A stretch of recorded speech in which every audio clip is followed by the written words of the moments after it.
That was quick. Okay, we've got to make sure that these are at 1 durability. So take out the first. Oh, it seems like they are at 1 durability. Each piece is at 1 durability on the first set and on the second set. I'm literally recording this the day after we finished with the Olympic Games. The day after I gave Cal the Darret.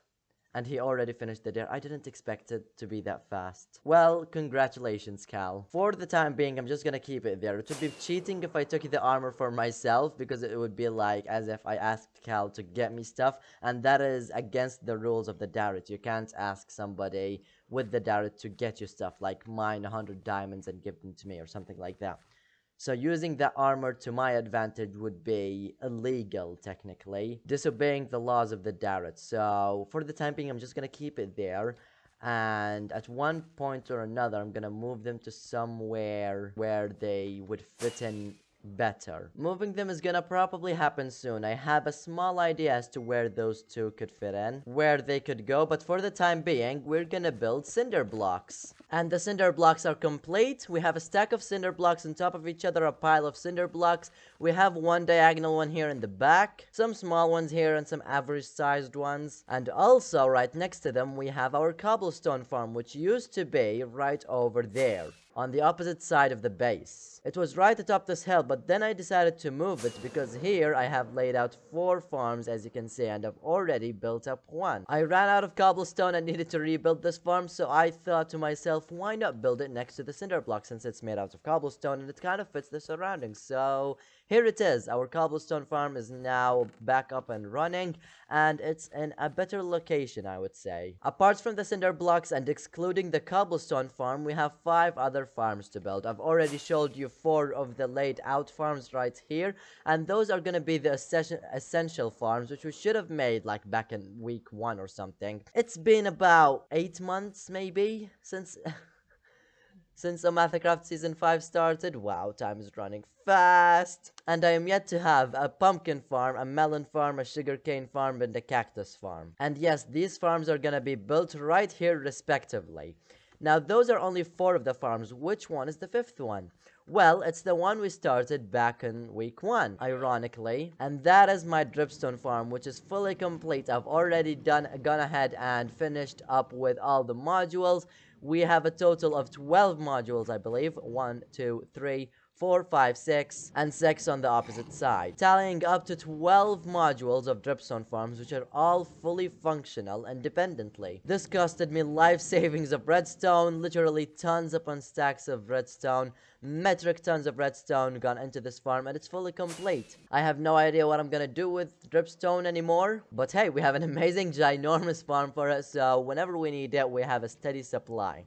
I mean, look at this chest. It's full! And this one is also pretty full. So now that that is complete, we can put our focus to the other 4 farms. And also, like I mentioned in the last episode, we are also going to be working in the flower farm, where we need to put a filtering system inside here and a bigger storage area. I forgot to mention how I have started building up a wall around the flower farm, and this is just gonna be kind of like the inside wall, and then we are gonna add another layer of walling, which is gonna technically be paint on the outside of the build, and it's gonna be pretty much half complete. So what we have here with the cobblestone is a bunch of cinder blocks, which aren't fully detailed. Like as you can see here, we have a mixture of stone, andesite, gravel, light gray concrete powder, which we don't have in here.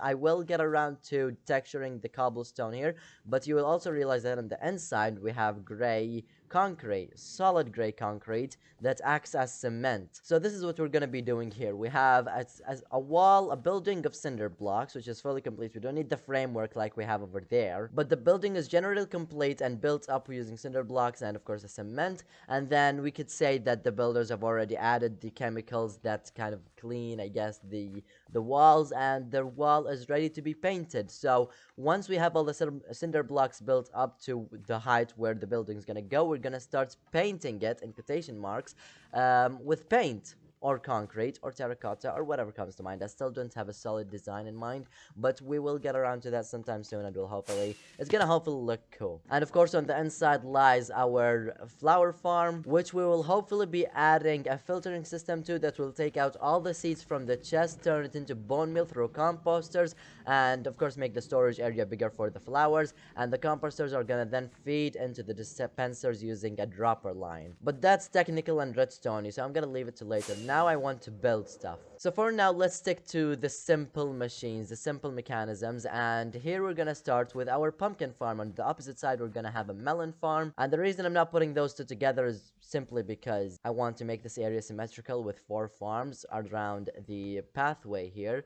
And this pathway isn't gonna remain like pathway blocks. I will try to design some sort of pathway that would fit in the construction site theme kind of thing. We'll see what we can do with that later down the line, but first, farms, farms, farms. Now the pumpkins are in place, and it works like a charm. And by the way, if you're wondering what sort of layout this farm has, what sort of weird layout I'm planning, well, it's not really that weird. I just thought that it would make it look grand to have a giant tower of farms going all throughout the building with a little bit of a spiral, and this cobblestone sort of spiral, semi-spiral formation is gonna be where the minecart is gonna go. The hopper minecart, of course, and it's gonna end up right here where the storage system is gonna go for the pumpkins. Same thing is gonna be happening on the other side with the melons. There it is, a pumpkin! Now that the pumpkin farm is complete, and it gives us a pretty okay yield, it's about time we start moving on to the next farm, which I wanted to be the melon farm, which is going to go in this plot, as I mentioned before. So I was excited to start working on the melon farm, but there is a clear problem, an obvious problem, which I've run into. And that problem is the lack of redstone we have. I literally have 11 redstone to my name. So we're gonna need to find a solution to our problem. A quick and easy solution to that is making yet another farm.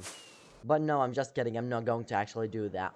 I won't be making another farm to get redstone. Though what I am gonna be doing is taking a couple of shulker boxes and make my way over to the mining mesa, which is pretty weird, huh? Why would we need to go to the mining mesa if we need to go hunting for redstone? Well, if we turn around, I think you might have probably gotten a glimpse of it a second ago, and as you can see right over there, we have some pretty new terrain. I don't actually remember showing the mining mesa on camera, but there used to be a border here, and since 1.18 arrived, and we updated the server to 1.18, we have removed the border, extended it further out, and loaded some new chunks where we can get ourselves some new 1.18 terrain. Now, it's been a while since this has been around, and we never really got around to showing it on camera, so we're just gonna fly around, get a feel of the new updates, because we never really enjoyed it. If I find something cool, I'm gonna show it. If not, then we're just gonna head into the caves. There's a pretty cool cave over here already. Let's go down, and oh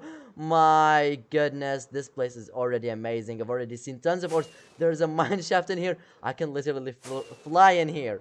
You know what? Screw the cliffs. We're going straight into the caves. There's some gold. I always like gold for rails. There's a curtain of rain coming from the surface, and it just stops dead end over there. That's so weird. Rain should probably... Oh, actually, no, it does go all the way down. I guess it depends on the player's render distance, or maybe entity distance. Anyways, let's just pay attention to the amazing cave wherein we found another mine shaft, and I just can't get enough of it. I just want to fly around, honestly, with all the spikes and stuff. I'm getting flashbacks from when I used to mine next to lava. Remember that one time I went digging under my base? Wasn't fun. Lost my items multiple times. I don't want to repeat. If I wasn't getting bombarded with mobs, I would be extremely happy right now. Mostly because I have found an ore vein, and I am 100% sure it is an ore vein because there are some raw iron blocks.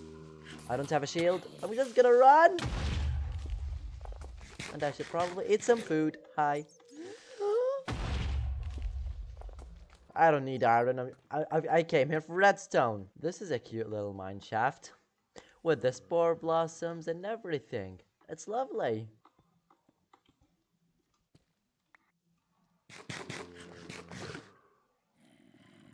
You just saw that, right? The gravel just fell on its own. I'm here. I mined some redstone, and the gravel just fell. There is a lovely family of creepers over there. I don't really want to disturb them, but I'm trying to get this redstone, and of course I got the attention of one of them. We're back home, and boom! Nearly 3 stacks of redstone blocks have been re-obtained, because that's pretty much about the same amount we got last time I went mining or hunting for redstone, and we have 30 blocks of gold, which isn't bad at all. Anyways, we got our redstone. Time for us to build.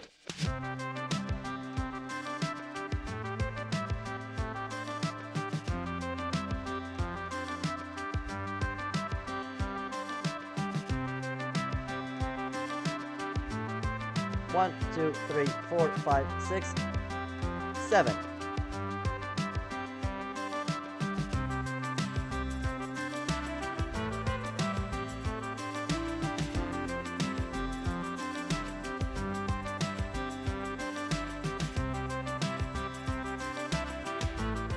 Yes, you better stay away.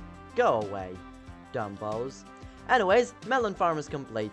Now to execute my idea, I'm gonna need lots of glass, and my idea is to encase the farm from the inside with glass. That's the first part, to preserve all the drops on top of the grass, because the hopper minecart can then just pick up the items through the block. What's currently happening is that some of the drops, just like that one, is either getting stuck here or falling down to the ground over there. So that's the first part of the idea, and the second part is to just add decorations on it. So I've already prepared some orange glass. Right here, here we go. I have 2 stacks of orange glass. I did say stay away. Don't you dare aim at me. Then we get a whole lot of carved pumpkins, which we can then craft into jack-o'-lanterns. I was thinking something a little like this, which is not gonna work on this side because this is a 2-block center. But I think building it on 2 sides is enough. The glass has been fully built up to the top, and we have all the lightings in, and I have to say, it doesn't really look that bad. I think it would definitely look better with some connected textures, which I'm still lacking. Now time for us to do the same thing on the opposite side, because we have a melon leakage on the ground here. Yep, just some more came into my inventory. I leave for 2 minutes and there's always something that has to come up to distract me. I was about to say nothing has changed around my base, but then I see that. That is indeed a giant chest. Stuff inside, stuff inside. Want your armor and tools back? Just look up. Oh, wow.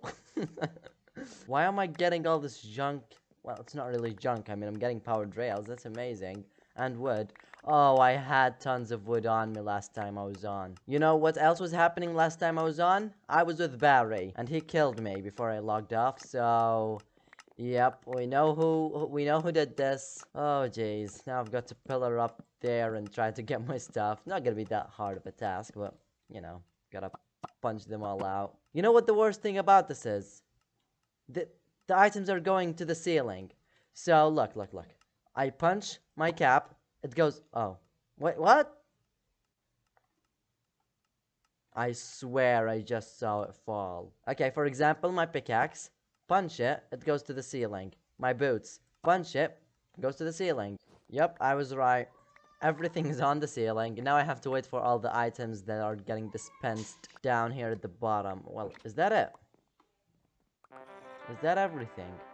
Seems like it. I guess Barry used the rest of the wood to build this thing. How very thoughtful of him using my items against me. Anyways, it's now about time we get started on adding the final touches to the 2 farms.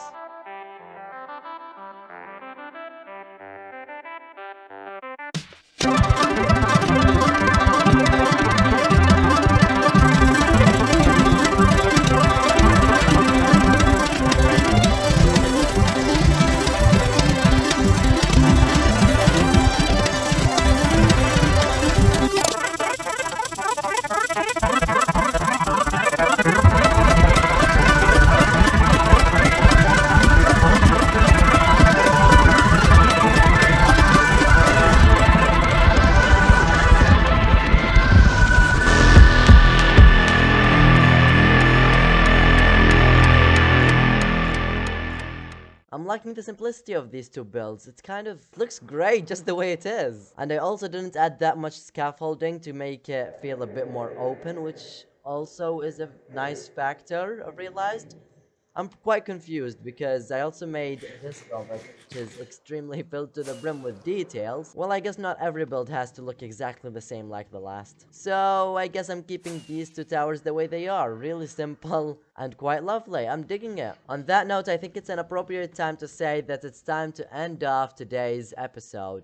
So, if you have enjoyed today's episode, be sure to leave a like, also consider subscribing, as that would be greatly, greatly appreciated. Subscribing. And for now, I'll see you all in the next video. Ow, I nearly died. Farewell, lads.